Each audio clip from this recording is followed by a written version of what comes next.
ચોથા મુદ્દાની વાત કરીએ તો ધ્રાંગધ્રામાં માત્ર 4 વર્ષના નિર્દોષ બાળકની નિર્મમ હત્યાએ સમગ્ર વિસ્તારમાં ભારે આક્રોશ ફેલાવ્યો છે। આ ઘટનામાં અંધશ્રદ્ધા અને તાંત્રિક પ્રથાઓનો ભયાનક ચહેરો બહાર આવ્યો।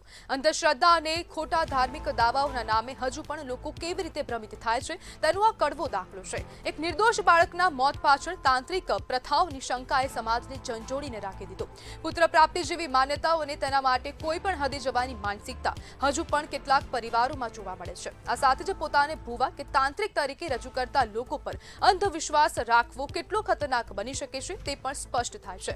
શિક્ષણ અને જાગૃતિના યુગમાં આવી ઘટનાઓ પ્રશ્ન ઊભો કરે છે કે શું આપણે ખરેખર આગળ વધતી ટેકનોલોજી અને વિચારો અપનાવી શક્યા છીએ? આવો સમય સમાજને આત્મમંથન કરવા મજબૂર કરી રહ્યો છે। માત્ર કાયદાકીય કાર્યવાહી પૂરતી નથી, પરંતુ અંધશ્રદ્ધા વિરુદ્ધ વ્યાપક જાગૃતિ અને શિક્ષણની જરૂર છે। નહીં તો અંધવિશ્વાસના નામે નિર્દોષોનો ભોગ લેવાની આ ભયાનક પરંપરા ચાલુ જ રહેશે।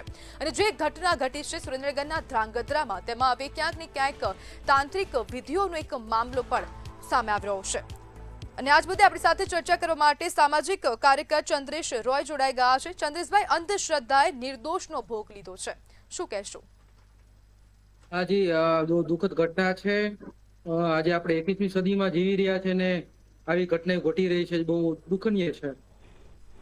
એટલે જે આ બનાવ બન્યો છે એ એક ધાર્મિકમાં પણ અંધશ્રદ્ધા, જે 4 એમની દીકરીઓ છે અને 5મો દીકરો જોગાનજોગ થઈ ગયો હતો અને પછી કંઈક પશુ બલિ માટે એમને માંગણી કરેલી જે તે વ્યક્તિએ, અને આમને ના પાડીને કે ભાઈ પશુ બલિ અમે ન દઈ શકીએ, અમારા માતાજીની ના છે એવી કહી। પરંતુ જે તે તાંત્રિક વિધિ કરતા હતા એ બેને એવું કીધેલું કે તમારે પશુ બલિ તો દેવી જ પડશે, નકર તમારો છોકરો ચૈત્રી પૂનમ નહીં પાડી શકે એવું કહેતા જ અને જોગાનજોગ આવી ઘટના ઘટેલી અથવા તો ઘટાડવામાં આવેલી હોય એવું સ્પષ્ટપણે દેખાઈ આવે છે। એટલે આ ખૂબ જ દુઃખની ઘટના છે અને માન્ય જે કાયદેકીય અત્યારે કાર્યવાહી તો ચાલી રહી છે, પણ સરકારશ્રીને આની ઉપર હું ધ્યાન દોરવા માંગીશ આપના માધ્યમથી કે દરેક પોલિટિશિયનને આ રીતના કહેવામાં આવે કે તમે આવા જ્યાં જ્યાં ધતિંગ ચાલતા હોય છે ત્યાં તપાસ કરે અને આવા લોકો ઉપર કાયદેસરની કાર્યવાહી કરે, જેથી કરીને આવા બાળકોનું મૃત્યુ ન થાય અને આવી અંધશ્રદ્ધાને આપણે રોકી શકાય। ચંદ્રેશભાઈ, હવે આજે જાગૃતિની સામે અંધશ્રદ્ધાની એક આ નબળી રેખા કેમ હવે લોકો ઓળખી નથી શકતા? ક્યાંક ને ક્યાંક લોભ અને લાલચ કહી શકાય। અત્યારે લોકો સંતાન પ્રાપ્ત કરવા માટે એમાંય મારે છોકરો જોઈએ છે, દીકરીઓ નહીં, આવી ક્યાંક ને ક્યાંક માનસિકતા કંઈક આવી આપણી છે હજી પણ, જે ગ્રામ્ય વિસ્તારોમાં આવી લોકોના નીચે આવા એવા વિચાર છે કે છોકરો હોય તો જ આપણે જિંદગી જીવી શકશું આગળ, પણ એ ખરેખર આ 21મી સદીમાં ખોટું છે। આપણે દીકરી હોય પણ તો પણ જીવી શકીએ છીએ અને સારી એવી જિંદગી હવે જીવી શકાય છે।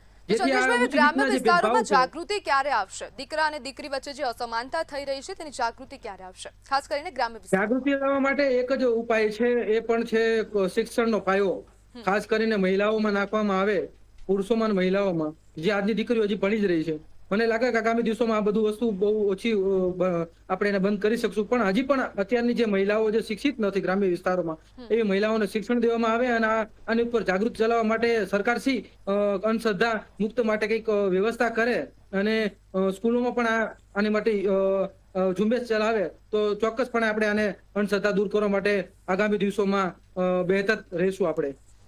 ચંદ્રેશભાઈ, સમાજમાં તાંત્રિકો, ભુવાઓનો આ જે પ્રભાવ છે તે દિવસે ને દિવસે કેમ વધી રહ્યો છે?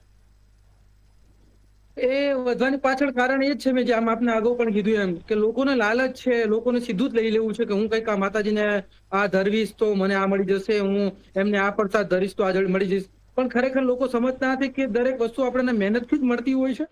આપણે મહેનત કરવી પડે છે, એની માટે પરિશ્રમ કરવો પડે છે, પછી જ આપણે આ બધું પ્રાપ્ત કરતા। હા, શ્રદ્ધા વસ્તુ હોવી જરૂરી છે માતાજી ભગવાન ઉપર, કે આપણા દેવી દેવસ્થાન ઉપર શ્રદ્ધા રાખીએ, પણ એ મનની શાંતિ માટે અને પ્રફુલ્લિત અને મગજના સ્થિર રાખવા માટેની વસ્તુ હોય, ના કે કોઈ વસ્તુ પ્રાપ્ત કરવા માટેનું હોય છે।